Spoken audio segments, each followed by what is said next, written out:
Bismillahirrahmanirrahim. Assalamualaikum warahmatullahi wabarakatuh. Waalaikumsalam. Salam kedaulatan rakyat. Salam.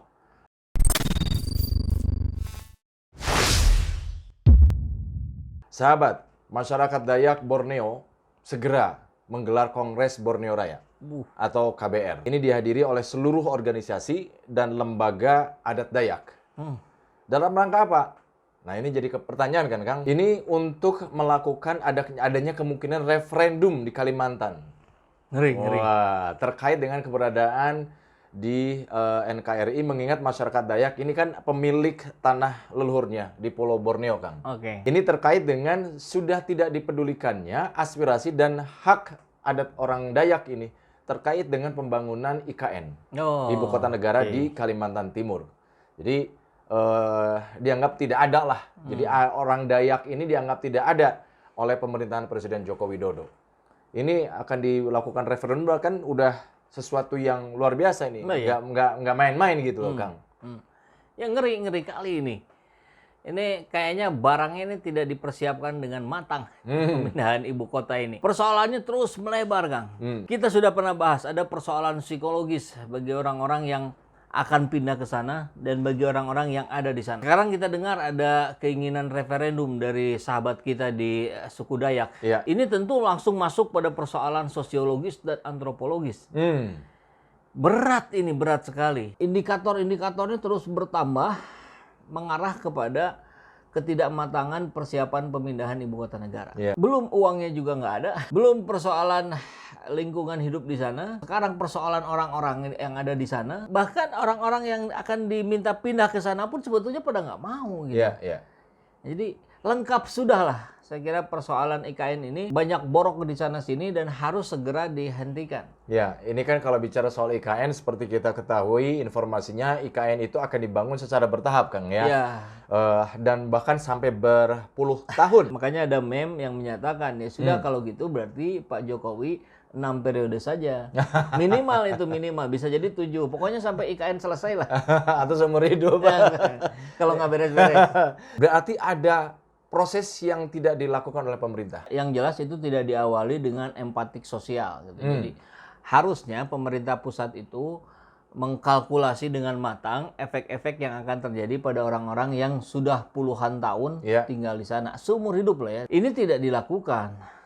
Kan buktinya ini, mereka merasa tidak diperhatikan, mereka merasa tidak dianggap, bahkan mereka merasa dianggap tidak ada. Katanya ada gitu ya, cuman hanya melibatkan pemangku adat di level desa. Padahal ini persoalannya persoalan nasional. Dan orang-orang Dayak itu kan sudah tersebar di mana-mana, di seluruh dunia bahkan. Gitu. Maka tentu mestinya melibatkan stakeholdernya itu lengkap gitu loh, Kang. Tidak cukup hanya sebagian saja gitu. Ini tidak representatif lah gitu saya kira. Jadi wajar sekali. Saya pun kalau menyelami, membayangkan sebagai orang Dayak, tentu saya pun akan bersikap yang sama gitu.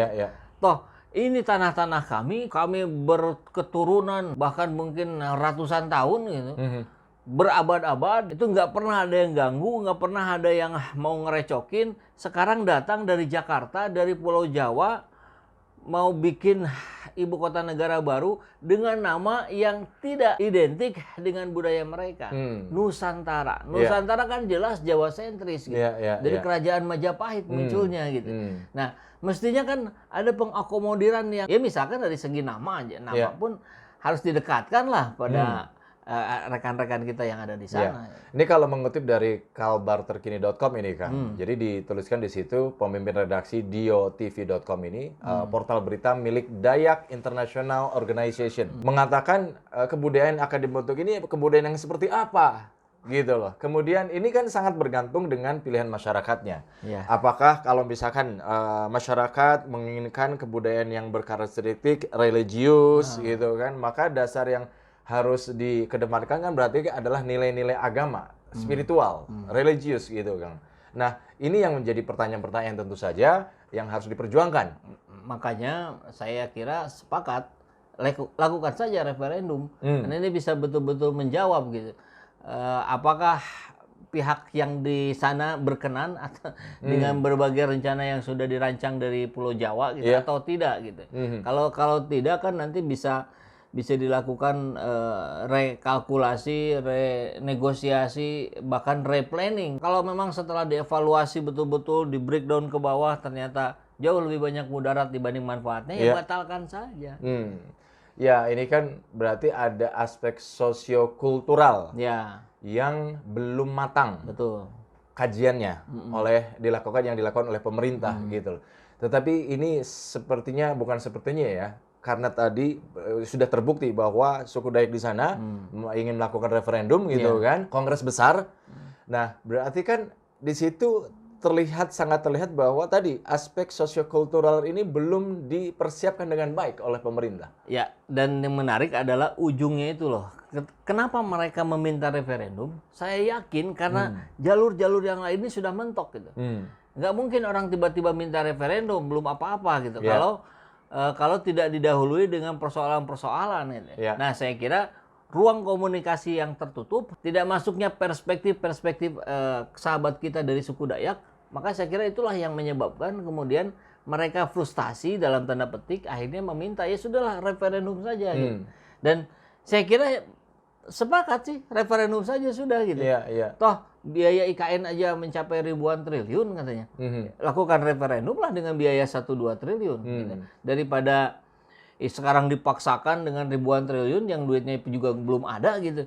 Ini semua seperti negeri dongeng gitu. Ini banyak kan ada ketidakjelasan, banyak yang nggak masuk akal. Ada interaksi sosial di dalamnya ketika ada pendatang baru, kemudian penduduk aslinya seperti apa. Berarti kan harus betul-betul dipikirkan supaya tadi jangan sampai terjadi konflik-konflik sosial kan? Iya, betul. Pemimpin redaksi diotv.com tadi Kang Aju, kalau tidak salah namanya itu, mengatakan bahwa jadi ada perspektif yang belum clear gitu loh Kang.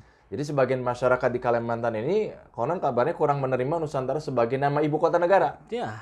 Gitu loh. Di Kecamatan Sepaku, Kabupaten PPU, Penajam Pasir Utara. Berarti kan nama Nusantara ini kan sudah terlalu umum, ya kan? Berarti kan memang sudah fix bahwa ada yang belum selesai, tetapi terlalu dipaksakan, Kang. Iya. Nah, lalu apa yang mestinya artinya publik melihat bahwa ini apakah harus mendorong supaya ini ditunda saja gitu? Ya dilihat item-item ininya dulu, Kang, indikator-indikatornya. Ini indikasinya arahnya kalau lebih kemana nih? Lebih banyak mudaratnya atau lebih banyak manfaatnya? Tapi yang menarik bagi saya adalah tadi kalimat penyamaan frame. Nah, itu yang seringkali dilupakan oleh penguasa kita hari ini. Padahal tidak ada kerjasama tanpa kita saling mengenal. Tidak ada upaya saling mengenal tanpa kita menyamakan frame, persepsi. Jadi penyamaan persepsi adalah langkah pertama sekali yang harus dilakukan sebelum merancang skema uang, dana, investasi, dan segala macamnya.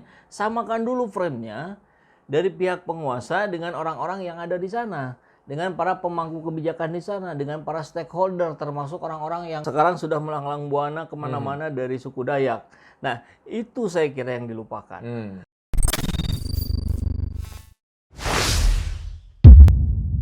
Insya Allah kami akan menyelenggarakan Daurah Al-Quran dan Etikaf di spesial Ramadan kali ini. Dalam waktu 10 hari, kali ini kita khususkan untuk akhwat. Dan kami tentu membuka peluang bagi sahabat semua untuk dapat berkontribusi dan meraih amal kebaikan dari kegiatan ini.